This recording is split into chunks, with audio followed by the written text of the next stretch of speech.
नमस्कार मित्रांनो. तर मी बराच फिरत असतो दरवर्षी, पण मला मित्रांनी सुचवलं तू एक ब्लॉग वगैरे करायला सुरुवात कर, म्हणून माझा हा पहिलाच ब्लॉग आहे.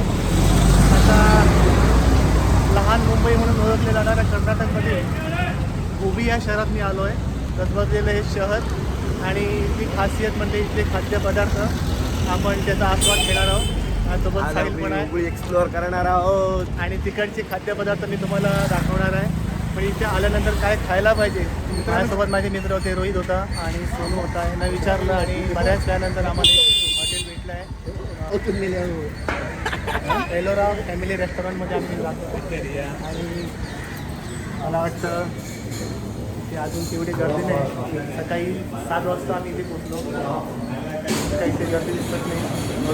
सकाळची वेळ आणि ह्यांच्यासारख्या खादाड माणसांना काय पाहिजे. साऊथ इंडियनची ओळख म्हणजे मसाला डोसा, आणि बरोबर त्या लोकांनी मसाला डोसा अजून 2 मसाला डोसा या ठिकाणी आले. माझा नक्की कायमचा फेवरेट असणारा हा मेंदूवडा घेतला आहे. मेंदूवडा विथ चटणी.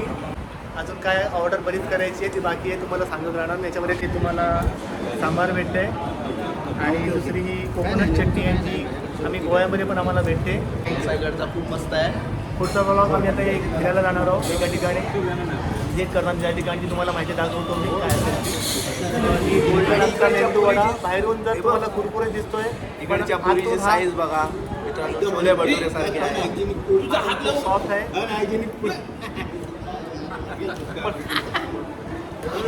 पण छान आहे.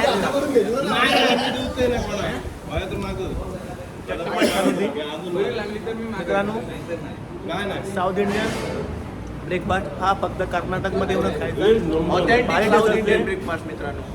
आम्ही लास्ट टाइम गेलो होतो त्रिचुरापुरीला, तिथे पण अशी टेस्ट ह्याच्यापेक्षा पण चांगली टेस्ट आम्हाला तिथे मिळाली होती. फायनली मित्रांनो, शेवटची डिश या ठिकाणी आली आहे. काय मित्र आहे हे नवीन काहीतरी ट्राय करायचं म्हणून पनीर चिली डोसा. पनीर चिली डोसा आणि आम्ही पहिल्या ठिकाणी एक्सप्लोर करण्यासाठी जाते उत्कल लेक. बघूया कसं आहे उत्कल लेक. मात्र 20 रुपये तिकीट आहे.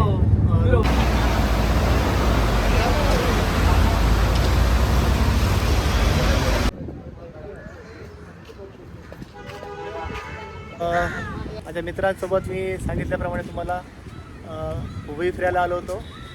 आणि हुबी फिरायला आलो तर इथलं प्रसिद्ध ठिकाण जर नाही बघितलं तर कसं होईल. आणि हे आहे या ठिकाणी लेक, तुम्ही पाहू शकता. स्वामी विवेकानंद यांची इथे प्रतिमा आहे, ती पण आपण पुढे पाहूया.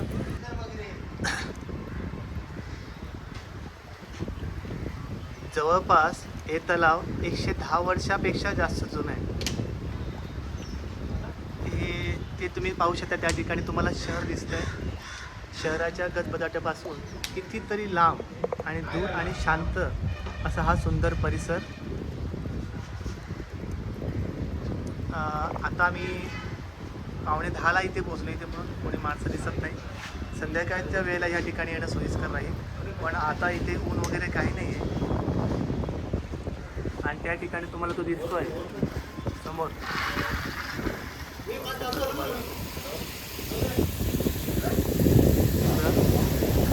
मित्रांनो, या उत्तर लेकचं सगळ्यात मोठं आकर्षण म्हणजे या तलावाच्या मधोमध असलेला हा स्वामी विवेकानंदांचा भव्य मोठा पुतळा आहे. लांबून हा व्ह्यू इतका सुंदर दिसतो ना.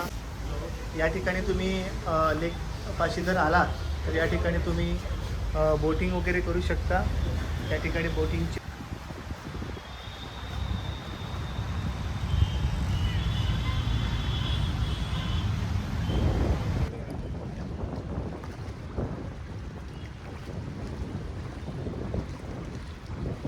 वेळ झाला. गावामधून जवळपास 15 मिनटं आम्ही हिंडतोय आणि छोट्या छोट्या गल्लीतून आम्ही हुबीतील अजून एका ऐतिहासिक एका मंदिराजवळ पोचलो आहे. आणि समोर जे मंदिर दिसते तुम्हाला ते आहे चंद्रमौलीश्वर मंदिर.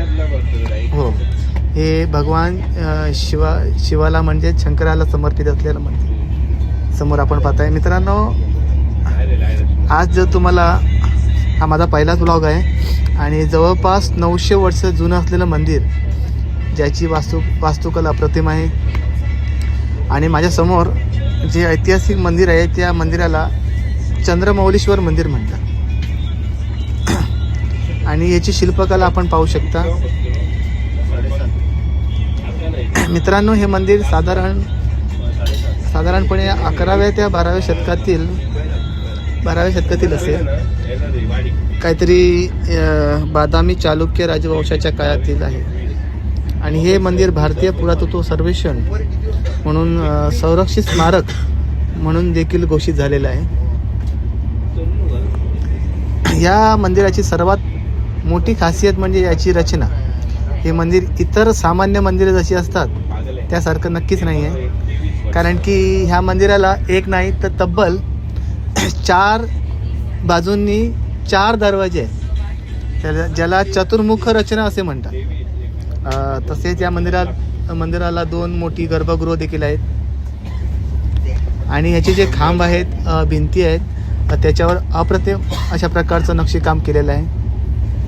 मी माझ्या कॅमेऱ्यामधून काही व्हिडिओज जे काढले होते ते या ठिकाणी तुम्हाला दाखवतो आहे. हे यांच्यावर इतकं बारीक आणि सुंदर नक्षीकाम केलं आहे. खूपच लहान नक्षीकाम या ठिकाणी आपल्याला पाहायला मिळतं आहे.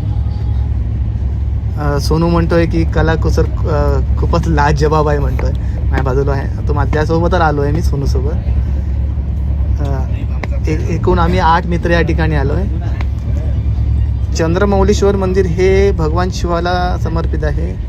मंदिरात प्रवेश केल्यावर आम्हाला एक जीव अत्यंत शांतपणे एक सकारात्मक ऊर्जा त्या ठिकाणी जाणवली. मंदिराच्या आत शिवलिंगाची मूर्ती आहे, म्हणजे शिवलिंग आहे. आणि समोर एक खूपच मोठा नंदी आहे.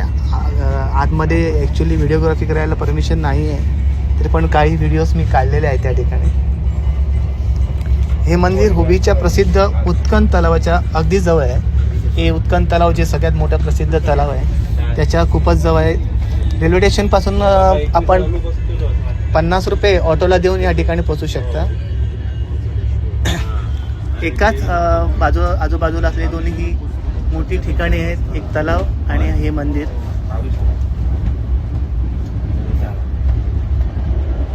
आणि तुम्ही जर हुबीला आला तर नक्कीच या चंद्रमौलीश्वर मंदिराला नक्की भेट द्या.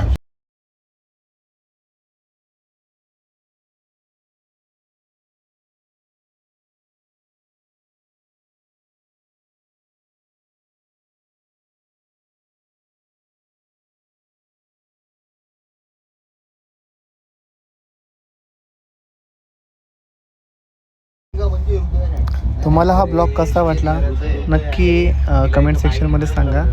आणि हे मंदिर तुम्हाला कसं वाटलं ते पण सांगा. आणि मंदिराला नक्की ह्या हुबीला तुम्ही जर आलात तर ह्या मंदिराला नक्की भेट द्या. आज अजून एक मंदिराकडे आम्ही आलो आहे. कर्नाटकातील हुबी या ठिकाणीच हे अत्यंत पवित्र आणि ऐतिहासिक ठिकाण आहे. कारण की हे आहे सिद्धारूढ स्वामी मठ. आणि इथे आल्यावर इथे जे भाविक लोक आहेत त्यांना बघून तर एवढं असं वाटतंय की मी पंढरपूरमध्ये विठ्ठलाच्या मंदिरात किंवा शेगावला गजानन महाराजांच्या मंदिरात आलो आहे. असंच काहीतरी मला या ठिकाणी आल्यावर थोडंसं वाटलं. कारण की इथे जे भक्तगण बऱ्या मोठ्या संख्येने या ठिकाणी आहेत आणि तेवढी रांगा पण लागलेल्या आहेत. तर आजच्या या ब्लॉगमध्ये या मंदिराचा इतिहास आणि इथलं वातावरण जे काय आहे ते आपण जाणून घेऊया.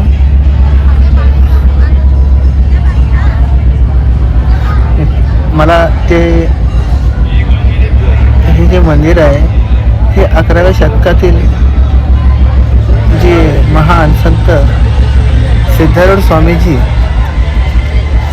होऊन गेले त्यांचे हे निवासस्थान समाधीस्थळ आहे. त्यांनी संपूर्ण आयुष्यात लोकांना समता आणि भक्तीचा संदेश दिला. तुम्हाला ऐकून आश्चर्य वाटेल कारण की भारताच्या स्वातंत्र्य लढ्यादरम्यान लोकमान्य टिळक देखील या ठिकाणी या पवित्र मठाला भेट देऊन गेले होते. हे या मंदिराचं प्रवेशद्वार. आता आम्ही माघारी निघतोय रेल्वे स्टेशनकडे. पुन्हा भेटूया नव्या ब्लॉगमध्ये. हा ब्लॉग माझा पहिलाच ब्लॉग होता. तुम्हाला कसा वाटला नक्कीच कमेंट सेक्शनमध्ये सांगा. खूप साऱ्या लाईक्स, खूप साऱ्या शेअर्स तुमची द्यायला विसरू नका. थँक्यू.